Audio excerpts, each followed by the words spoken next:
Master minds commerce చదవాలనుకునే 10th inter విద్యార్థుల తొలి ఎంపిక. సార్ అయితే మీరు పోకిరి సినిమాకి ఎడిటర్ కాబట్టి ఈ మధ్యకాలంలో పూరి జగన్నాథ్ గారు మాట్లాడుతూ పోకిరిలాగా లేదు అంటున్నారు. పోకిరిలో ఏముందని చెప్పి నేను 2 సార్లు సినిమా చేసుకొని చూశాను, నాకేం కొత్తగా అనిపించలేదు, నేను తీసే సినిమాలు బాగానే తీస్తున్నాను, ఎందుకు ఆడట్లేదో తెలియట్లేదు అని ఒక స్టేట్మెంట్ ఇచ్చారు ఆయన. అంటే అసలు పూరి జగన్నాథ్ గారి టచ్ కానీ ఆ మేకింగ్ కానీ ఎక్కడో ఆ స్పార్క్ మిస్ అవ్వడానికి కారణం ఏంటి? మీరు ఎడిటర్గా ఇంత ట్రావెల్ అన్నారు కాబట్టి మీరేం అబ్జర్వ్ చేశారు? పూరి జగన్నాథ్ ఇది ఆల్రెడీ నేను చెప్పానండి మిగతా ఇంటర్వ్యూలో. పూరి గారి దగ్గర ఏంటంటే ఆయన ఏటీఎంకి వస్తే కూర్చుంటే ఆయన కథ తెలిసి ట్రిమ్ చేస్తుంటాడు సినిమాని. ఇది అక్కర్లేదు తీసేయండి అంటుంటాడు. ఆయనకి తెలుసు కాబట్టి. మిగతా డైరెక్టర్లకి ఈయనకి తేడా ఏంటంటే అదే, మిగతా వాళ్ళందరూ ఉంచమంటారు, ఈయన సినిమా చూస్తున్నప్పుడు ఇది అక్కర్లేదు తీసేయండి అంటూ ఉంటాడు. ఆయన్ని లేదు సార్, ఇది సినిమా ఆడిటోరియంకి అర్థం అవ్వదండి, మీరు కథ తెలిసి మీరు ట్రిమ్ చేస్తున్నారు అని ఆయన ఆపాలి.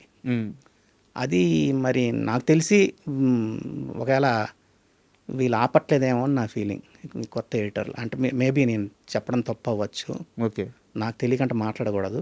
నేనైతే హోల్డ్ చేసామండి, సార్ భలేవారు మీరు కథ తెలిసి ట్రిమ్ చేస్తున్నారండి బాబు, ఆడిటోరియంకి అర్థం అది ఉంచండి అని చెప్పేవాడిని. ఇప్పుడు పోకిరిలో కామెడీ ట్రాక్ వద్దన్నారు, అలాగనమాట. అలాగే మిగతా సినిమాలకు కూడా మేము ట్రిమ్మింగ్లో ఆయన టూ ఫాస్ట్ ట్రిమ్మింగ్. ఆయన ఇది అక్కర్లేదండి తీసేయండి అంటూ ఉంటాడు. ఆయన్ని హోల్డ్ చేయాలి, సార్ ఇది కథగా అర్థం అవ్వదండి ఉంచండి అని. అలాంటివి ఆయన దగ్గర కొంచెం అది మైనస్ అని నా పర్సనల్ ఫీల్ అండి. మేబీ నేను రైట్ అవ్వచ్చు, రాంగ్ అవ్వచ్చు, ఆయన్ని హోల్డ్ చేయాలి. సార్ దిల్ రాజు గారి అసోసియేషన్తో మీకు స్టార్ట్ అయింది ఆర్యా నుంచి.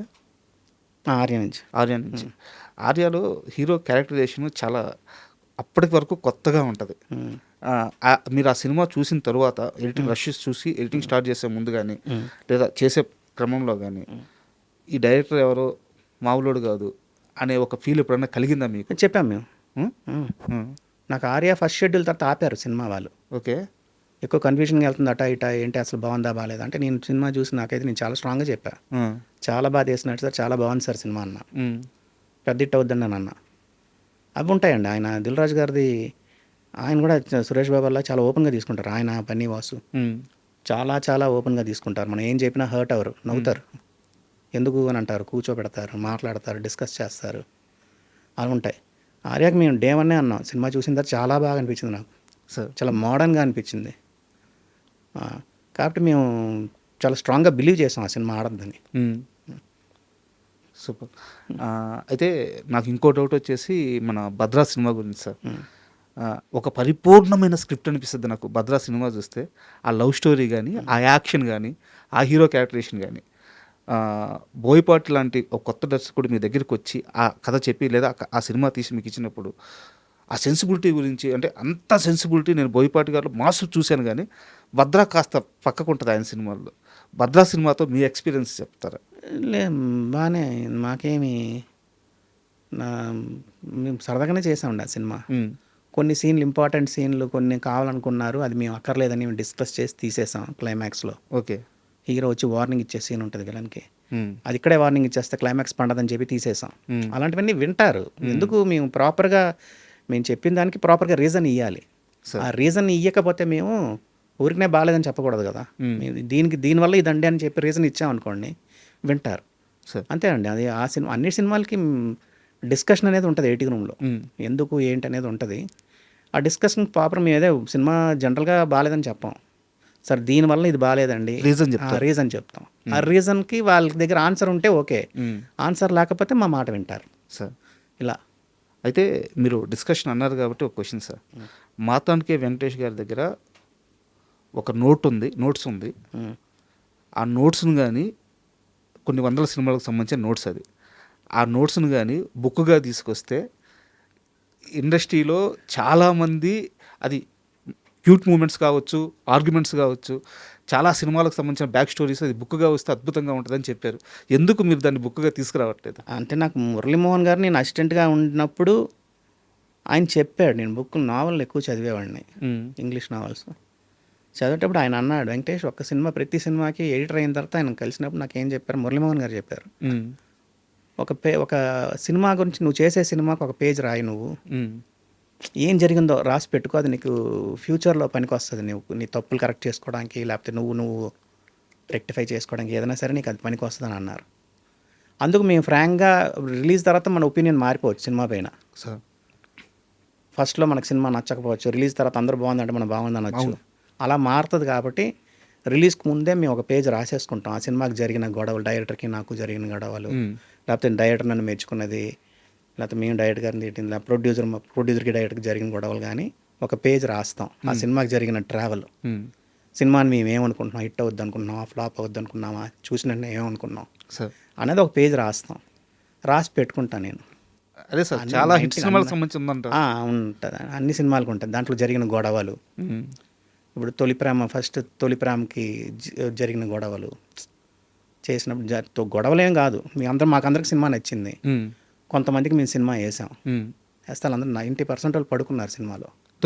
తొలి ప్రేమ ఫస్ట్ ప్రీమియర్ అంటే ప్రివ్యూకి బయటకు వచ్చి ఇదేం సినిమా సార్, అసలు హీరో ఏం చేస్తున్నాడండి, అమ్మాయి ఎంట పడుతున్నాడు అంతే తప్పితే ఇంకేముందండి సినిమాలో అన్నారు. అసలు ఒక ఫీమేల్ సాంగ్ లేదు, ఫీమేల్ వాయిసే లేదు సాంగ్స్లో, అన్ని మేల్ వాయిస్లో ఉన్నాయని అన్నారు. వాళ్ళు చెప్తే కానీ మాకు అప్పుడు కానీ మేము రియలైజ్ అవ్వలేదు ఫీమేల్ వాయిస్ లేదని. ఇలాంటివన్నీ ఇచ్చారు. ఆ ఫీడ్బ్యాక్లన్నీ మేము రాసి పెట్టుకుంటాం ఎవరన్నారు ఏంటని. అది బయటికి వెళ్తే కాంట్రవర్సీ అవుద్ది, మేము చూసుకోవడానికి, మేము రెక్టిఫైడ్ చేసుకోవడానికి ఉంటుంది అంతే. అలా అన్ని సినిమా అంటే కొంచెం మేజర్ సినిమాలంటికి నేను రాసి పెట్టుకుంటాను, ఒక పేజ్ రాసి పెట్టుకుంటా. ఆలోచన ఏమైనా ఉంది సార్ దాన్ని బుక్గా తీసుకొచ్చే ఆలోచన? అది కాంట్రవర్సీ అవుద్దండి. అంటే అక్కడ ఇప్పుడు స్టేజ్ పైన అందరూ కౌగులించుకుంటారని చేసుకుంటారు హీరోలు, డైరెక్టర్లు, ప్రొడ్యూసర్లు. బట్ రియల్గా అది ఉండదు. ఏటీ రూమ్లో ఎలా కొట్టుకున్నారు ఏంటనేది మాకు తెలుస్తుంది. మా దగ్గర జరుగుతాయి అన్ని సినిమాలకు ఉంటాయి, పెద్ద సినిమాలకి 90%. అవి వెళ్తే మనం కాంట్రవర్సీ చేసినట్టు అవుద్ది అదంతా. అది మనకు ఒక ఆ సినిమాకి ఇలాగ ఉన్నారు, దాని తర్వాత ఇలాగ ఉన్నారా అన్నది తెలుసుకోవడానికి బాగుంటుంది అంతే అది. అండ్ నాకు ఇంకొక డౌట్ సార్, బొమ్మరిల్లు క్లైమాక్స్ గురించి సార్. అంటే ఒక తెలుగు సినిమాలో క్లైమాక్స్ కన్వర్జేషన్ మీద అంత లెంత్ గురించి మాట్లాడుతున్నాను నేను. అంత లెంత్లో ఉండడం ఓన్లీ కన్వర్జేషన్, ఒక ఇంట్లో నిలబడి, అంతకుముందు లేదనుకుంటాను నేను. బట్ ఉన్నాయండి, బట్ అద్భుతంగా పేలింది. మీరు ఎడిటింగ్ చేసేటప్పుడు ఏం ఫీల్ అయ్యారు ఆ క్లైమాక్స్? మీ పర్సనల్గా మీరేం ఫీల్ అయ్యారు అట్లా బొమ్మరిల్ క్లైమాక్స్? అదేనండి నేను అనేది ఏంటంటే, ఇప్పుడు అందరూ తండ్రిని అనలేరు.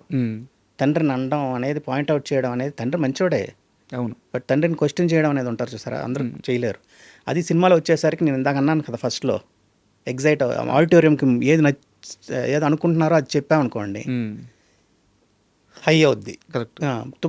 బొమ్మరిల్లులో క్లైమాక్స్ కంటే కూడా నాకు నచ్చిన సీన్ ఏంటంటే, మేము ఆ సీన్ చూసి సూపర్ హిట్ అన్నాం. క్లైమాక్స్ కూడా కాదు సార్, జెనీనియా నో అంటది, అవును నేను ఇంట్లో ఉండలేను అంటది చూసారా, అది చూసి మేము అన్నాం. మేము ఎక్స్పెక్ట్ చేయలేదు సార్ అసలు ఈ సీను. ఎప్పుడో కొడుకు మాట్లాడతాడు తండ్రితో మాకు అర్థం తెలుసు, ఈ సీన్ అసలు ఎక్స్పెక్ట్ చేయలేదు. ఇది వచ్చిన వెంటనే మేము సూపర్ హిట్ సినిమా అన్నాం. ఒకప్పుడు నాలో ఏ అయితే నచ్చాడు అని చెప్పాడు, ఇప్పుడు అయ్యా నచ్చలేదు అంటున్నాడు. నేను మర్చిపోతాను అంటది అమ్మాయి. అవును, అది మేము ఎక్స్పెక్ట్ చేయాలి. అమ్మాయి ఇంటి నుంచి వెళ్ళిపోద్ది అనేది మేము ఎక్స్పెక్ట్ చేయాలి రష్ ఎడిట్ చేస్తున్నప్పుడు.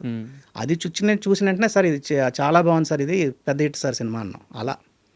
అలా ఉంటుందండి అంతే. అవి జడ్జ్మెంటల్ వైజ్ ఇలా ఉంటాయి మావి. తప్పవచ్చు, రైట్ అవ్వచ్చు, అలా జడ్జ్ చేస్తాం. ఏదైనా ఒక దాన్ని మేము ఎగ్జైట్ అయ్యి సినిమాని అనుకున్న దాన్ని ఇంకోటి కొత్తగా వచ్చి బెటర్గా వచ్చింది అనుకోండి, చెప్తాం చాలా బాగుంది సార్ సినిమా అని చెప్తాం.